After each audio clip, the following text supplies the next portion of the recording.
madaxweynaha xasan sheekh maxamuud iyo prime ministerka cabdi farax shidoor inta inaan nahno hambalyo isla markaana aan nahno ilaahay waa aqbalo ducadii loo sameeyay marka hadalkii runtii intii la dhihi lahaa waa la yiri marka waxaan rabaa inaan ku dhaho halkan wax yar ninkaas odaga ah oo ka yimid Minneapolis maruu hadlayay wuxuu dadka dareensiiyay runtii waxyaalaha ay u baahan tahay dawladda in laga caawiyo xaqiiqdii waxaan isleenahay madaxweynaha markuu hadlay waxa uu horeysay oo yiri waxaan u baahanahay nabadgelyo markay suuroodo nabadgelyada in la sugo waxaan u baahanahay runtii saddex wax number 1 inaan dhaqaalihi waddanka aan kobcino si aan u helno xorriyad anaga aanu agaan ku istaagi karno waxa kaloo muhiim ah inaan la socodsiino dhinaca waxbarashada si loo kicin lahaa waxa kaloo aad muhiim ah iyadana inaan ku darno dhinaca caafimaadka maxaa yeelay haddii madaxdeena aysan caafimaadkooda uusan sugnayn bulshadeena aysan caafimaad fiican helin dawladtaasi meesha ay soo baxaan marka waxaan aad u adkeenayaa haddii maanta la dareensiin lahaa mas'uuliyiinta cusub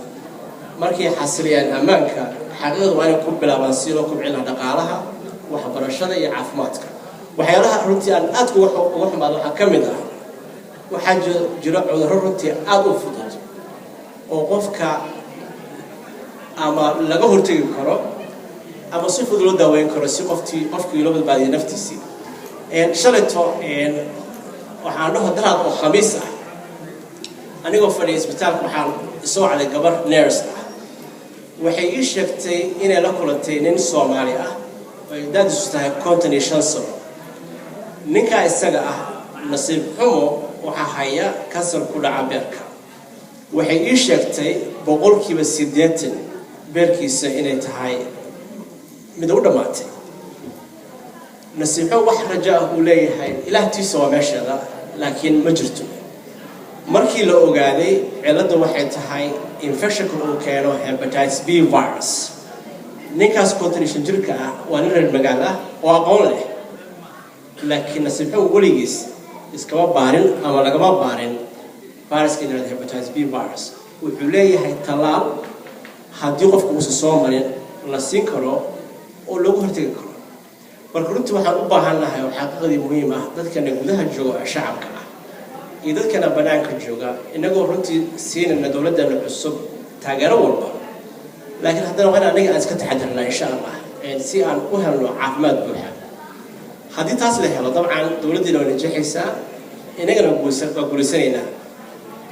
maalin dhaweyto hadda ka soo reegtay qiyaastii 4 bilood mar aan qoraynay article ila review article aan koobaynay sida looga gaashaamo kale kansar ku dhaca beerka waxyaalaha runtii aan ka xumaaday waxa ka mid ah waa idin sheegay hepatitis B virus uu talaal leeyahay markaad fiirsaan qaaradda Afrika waddankeena Soomaaliya waa waddanka kaliya ee caruurta dhalata aan la talaalin waddanka kaliya markii aan runtii aan qoray maqaalkaas xaqiiqdii aad looga xumaaday dawladda marka waxyaalaha kale waxay tahay markii xasiliso ammaanka dhaqaalaha waxbarashada caafimaadka gaar ahaan jirooyinka talaalka leh oo laga hortagi karo iyo kuwa sida fudud loo daaweyn karo intaas deel hela insha Allah guulaysanayna intaas hadalka ku go'ay maadaama hadalkii hadduu ahaan lahaa kaftan iyo gabay wax walba la yiri waxaan isleeyahay in yar ku dara caafimaadka salaamu calaykum